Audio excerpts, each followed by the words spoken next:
Hi guys, I'm Michelle. Welcome back to Hugh Loving Life. So I think it's safe to say that everyone has troubles.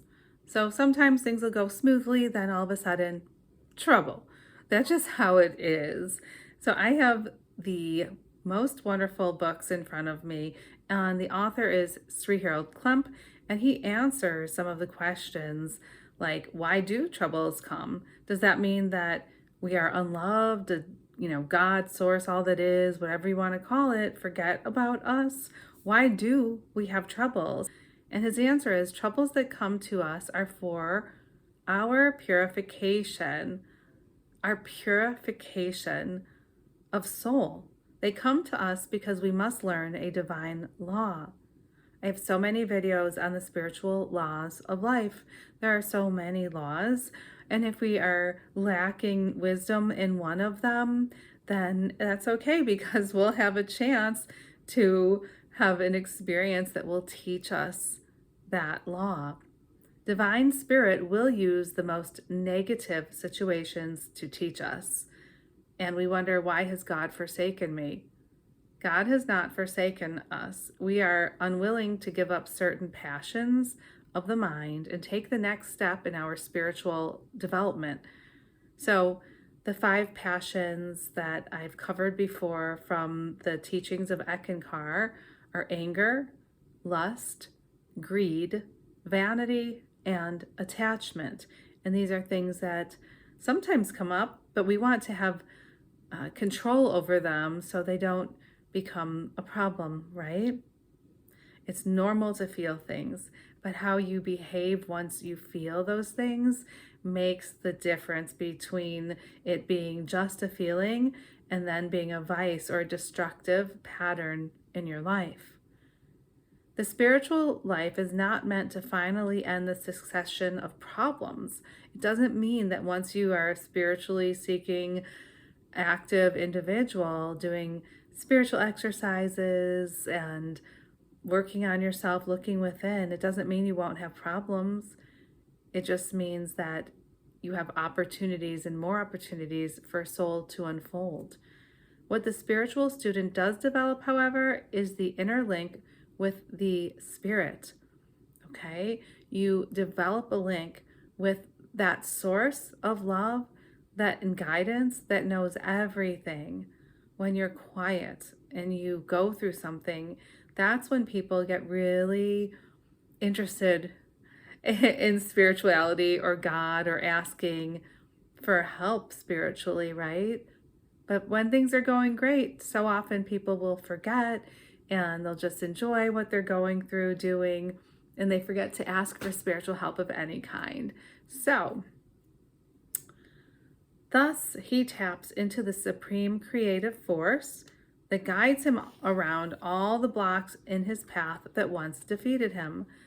So if there is a divine spirit, God, source, masters, angels that can see the bird's eye view, why wouldn't you ask them for help? So if they can see that you're walking and there's a fork in the road, and if you go to the left, you're going to fall in a pit and get devoured, or if you go to the right, that's a safer way. And there's always going to be another fork in each road that you travel. So you ask for help before you end up in the pit. And then it's easier to live that way, right? Not in the pit. One's ability to take charge of his own life increases. This is a solid step towards self-mastery and the state of consciousness called the kingdom of heaven. Someone else writes, I am going through some hard times and I feel so alone. I'm not sure I want to live here on earth. What's wrong with me? Wow, that's really hard. And there are a lot of people that feel like giving up. And if you're one of them, just know that it is usually very dark before the dawn, right? So hang in there. Here's what the current living Eckmaster says. You are a special person who has a lot to give others, but you've got to learn to be kinder to yourself. There's no school that teaches that, of course, but you can strike an attitude of openness as to how that can come to be. So being kinder to yourself will help you feel the love that you're not receiving from others. So you have to love yourself. You're the only person who can sometimes, right? If you have quiet conversations with yourself, ask, how can I be kinder to myself? Asking will open a door. And listen. Watch for people who live a life of kindness to themselves and others. For now, don't try to copy them, just watch. Believe me, a lot of people much older than you, this was written by a younger person, don't know what to do with their lives either.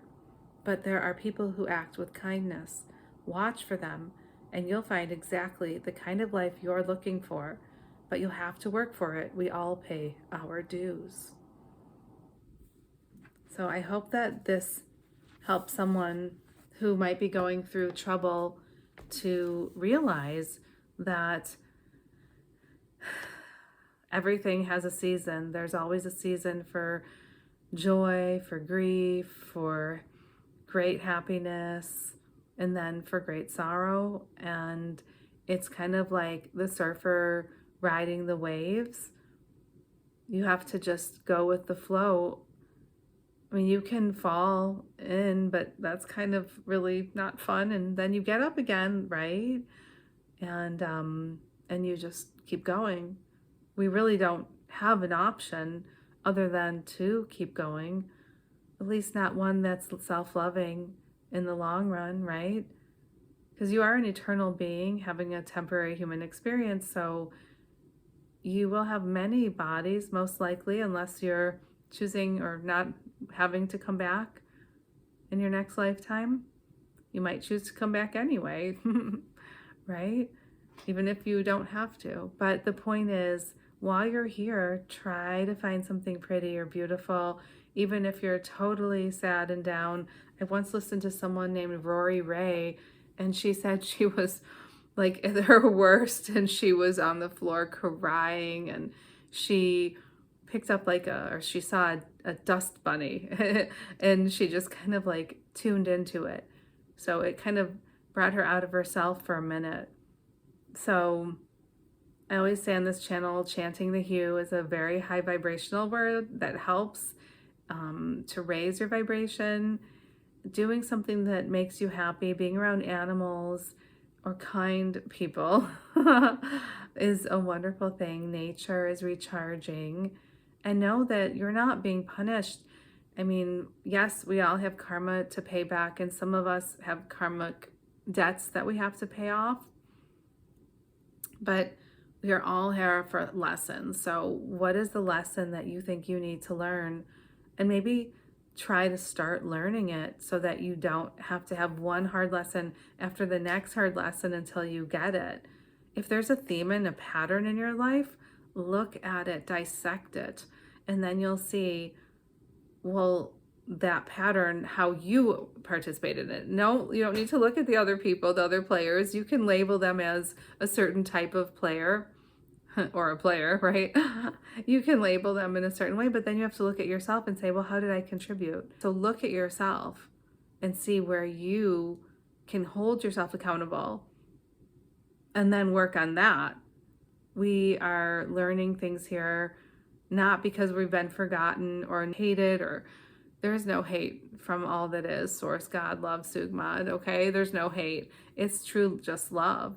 I mean, just like a parent puts their kid on a bus to go to school, they know the kid needs to socialize and get lessons. And so we are in the school of hard knocks called Earth, and we're getting our lessons. So roll with it like that surfer, love yourself, and it will, again, dawn into a brighter day. Lots of love.